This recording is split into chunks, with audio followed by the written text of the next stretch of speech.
नमस्कार दोस्तों, मैं एसपी सिंह मंत्राज क्लासेस से आपका हार्दिक स्वागत एवं अभिनंदन करता हूं। दोस्तों, जैसा कि हम लोग जानते हैं, हम लोग डेली की तरह कुछ न कुछ आवाज़ से चर्चा करते हैं। दोस्तों, आज फिर एक ऐसा टॉपिक जिसका नाम है प्रोजेक्ट एलिफेंट, इस पर दोस्तों चर्चा करेंगे। तो चर्चा का विषय दोस्तों चर्चा में क्यों रहा, इस पर बात करेंगे हम लोग। दोस्तों, बात करें यहाँ पर प्रोजेक्ट एलिफेंट, तो यहाँ पर दोस्तों बात करें प्रोजेक्ट एलिफेंट की 16वीं संचालन समिति की बैठक में पर्यावरण, वन, जलवायु परिवर्तन मंत्रालय ने भारत में मानव हाथी संघर्ष से निपटने एवं संबंध जो इसके प्रबंधन हेतु प्रमुख हाथी रेंज राज्यों में वन कर्मचारियों का मार्गदर्शन करने हेतु फील्ड मैनुअल लॉन्च किया है। इसलिए दोस्तों यहाँ चर्चा में है। यहाँ पर दोस्तों बात करें, आप लोग जानते हैं कि भारत में जो है कि हाथी जो है उसको विश्व विरासत पशु भी घोषित किया गया दोस्तों 2010 में। ये भी आपको ध्यान रखना दोस्तों। तो यहाँ पर दोस्तों बात करें हम लोग जो है कि प्रोजेक्ट एलिफेंट की 16वीं संचालन समिति की बैठक में पर्यावरण, वन और जलवायु परिवर्तन मंत्रालय ने भारत में मानव हाथी संघर्ष से निपटने हेतु इसके प्रबंधन हेतु प्रमुख हाथी रेंज राज्यों में वन कर्मचारियों का मार्गदर्शन करने हेतु फील्ड मैनुअल लॉन्च किया है।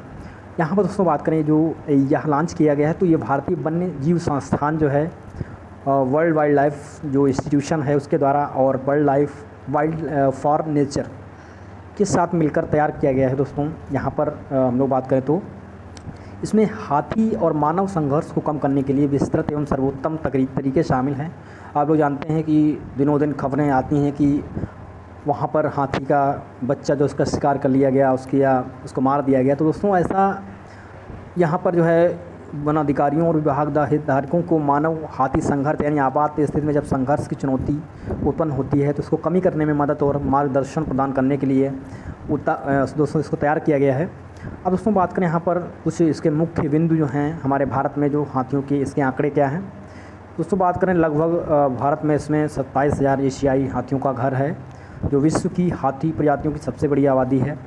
दोस्तों यहाँ पर बात करें कि हाथी जो है जनगणना 2017 के अनुसार कर्नाटक में हाथियों की संख्या सर्वाधिक 6,049 है। इसके बाद दोस्तों असम है जिसकी संख्या 5,719 है, और केरल जहाँ पर 3,054 हाथियों के साथ तीसरे स्थान पर है। ये आपको ध्यान रखना है। पहले स्थान पर दोस्तों कर्नाटक है जहाँ पर हाथियों की संख्या 6,049 है। ये आपको ध्यान रखना है। तो यहाँ पर दोस्तों बात करें हम लोग जो है एशियाई हाथी जो है इसका कितना महत्व है। यहाँ पर जो है एशियाई हाथी की 3 उपजातियाँ भी हैं दोस्तों, भारतीय, सुमात्रन व श्रीलंकन। तो जानते हो दोस्तों एशिया में 3 प्रकार की हाथियों की प्रजातियाँ हैं। एक तो भारतीय हमारे जो भारत में पाई जाती हैं, सुमात्रन जो सुमात्रा में पाई जाती हैं, और श्रीलंकन जो श्रीलंका द्वीप में पाई जाती हैं। तो भारतीय प्रजाति सर्वाधिक विस्तृत क्षेत्र में पाई जाती है। यहाँ पर दोस्तों बात करें हाथियों के झुंड का नेतृत्व सबसे पुरानी और जो मादा सदस्य झुंड का सदस्य जो है मेंबर, इसकी जो माता होती है इसके द्वारा किया जाता है। इस झुंड में नर हाथी की सभी संतानें, नर और मादा, इसमें शामिल होती हैं। खासकर दोस्तों आपको ध्यान रखना है, मादा सदस्य जो है ये इसकी हाथियों के झुंड की ये कौन मालिक होती है एक तरीके से। तो दोस्तों आपको ध्यान रखना है कि हाथियों में सभी स्तनधारियों की सबसे लंबी गर्भकालीन गर्भावस्था अवधि होती है, जो लगभग 680 दिनों यानी 22 महीने तक चलती है। तो ये दोस्तों ध्यान रखना आपको, सबसे लंबा गर्भकाल होता है वो हाथी का होता है।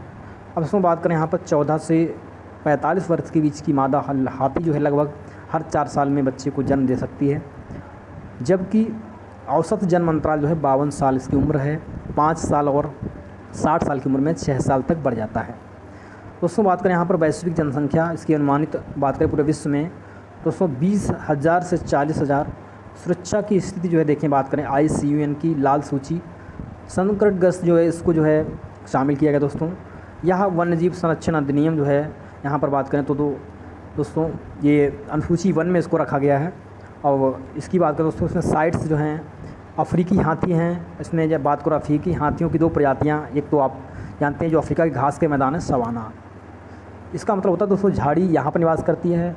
हाथी और वन हाथी दोनों यहाँ पर निवास करते हैं अफ्रीका के सवाना घास के मैदान में। अब दोस्तों बात करें यहाँ पर वैश्विक जनसंख्या लगभग जो है इसमें यहाँ पर बात करें तो 4 लाख है। इससे पहले जुलाई 2020 में बोत्सवाना में सैकड़ों हाथियों की मौत हुई थी। तो ये भी दोस्तों यहाँ पे आपको चर्चा में था बोत्सवाना में। सुरक्षा की स्थिति से बात करें IUCN की लाल सूची में यहाँ पे स्थान में अफ्रीकी जो सवाना हाथी है उसको संकटग्रस्त जो है इंडेंजर्ड कैटेगरी में इसको रखा गया है। अफ्रीकी वन हाथी जो है अति संकटग्रस्त है, ये आपको ध्यान रखना है। दोस्तों यहाँ पर खतरे की बात करें तो शिकार में वृद्धि हो रही लगातार, आप लोग जानते हैं दोस्तों। जैसे आप लोग जानते हैं प्राकृतिक जो आवास है उसमें नुकसान हो रहा है मानव हाथी संघर्ष में। इसलिए दोस्तों हमारी इस योजना को लागू किया गया है। हाथियों को कैद में रखकर प्रतिकूल व्यवहार करना, हाथी पर्यटन के कारण दुरुपयोग, बड़े पैमाने पर खनन और कॉरिडोर का विनाश इसमें शामिल है दोस्तों। इतनी चीज़ें जो है इसको नुकसान होता है, तो इसके लिए दोस्तों कुछ संरक्षण के लिए बहुत सारे कदम उठाती है सरकार।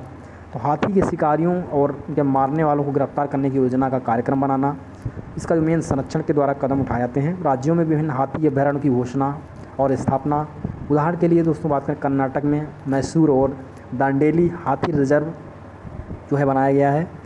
और दोस्तों बात करें यहाँ पर लैंटाना और इपेटोरियम नामक घासों, यहाँ पे आक्रामक प्रजातियों की सफाई कर हाथियों को उन्हें खाने से रोकना, ऐसा ये भी एक नुकसानदायक जो है।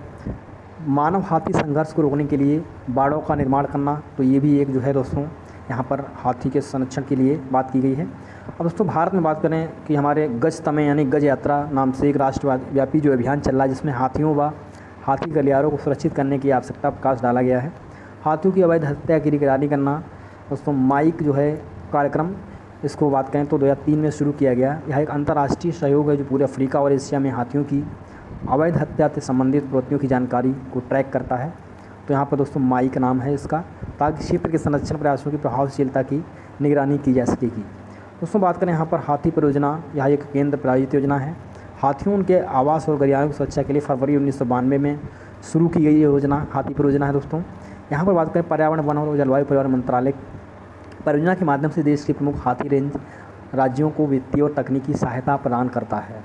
दोस्तों बात करें यहाँ तक कि महावत जो है जो लोग सवारी करते हैं और उनके परिवार हाथियों के कल्याण में महत्वपूर्ण भूमिका निभाते हैं, तो ये दोस्तों ध्यान रखना आपको। हाल ही सर्वोच्च न्यायालय ने नीलगिरी हाथी गलियारे पर मद्रास उच्च न्यायालय के वर्ष 2011 के आदेश को बरकरार रखा, जिसमें जानवरों के लिए गलियारा बनाने के लिए क्षेत्र में रिपोर्ट्स को बंद करने की पुष्टि की गई थी। तो दोस्तों यहाँ पर जो है यह एक महत्वपूर्ण दोस्तों यह खबर थी। तो दोस्तों अब हम लोग बात करें यहाँ पर जो हमारे यहाँ पर बहुत सारी जो हाथी परियोजना चलाई जा रही है। तो दोस्तों हाथियों के लिए अगर बात करें, इसको भारत में जो विश्व पर विरासत पशु घोषित किया गया सन 2010 में, ये भी आपको ध्यान रखना है। हमारे यहाँ दोस्तों बहुत सारे राष्ट्रीय उद्यान जिसके संरक्षण के लिए इसमें जो है घोषित किए जाते हैं। तो दोस्तों यहाँ पर हाथियों की प्रजाति की बात करें, हमने बताया था कि सबसे ज़्यादा जो है कर्नाटक में है, तो ये आपको ध्यान रखना। उसके बाद में असम में है और उसके बाद में दोस्तों ये केरल में है, तो ये आपको ध्यान रखना है। दोस्तों आपको ये जानकारी काफ़ी अगर पसंद आई हो तो हमारे चैनल को लाइक और सब्सक्राइब करें। दोस्तों आज के लिए इतना ही। थैंक यू, धन्यवाद।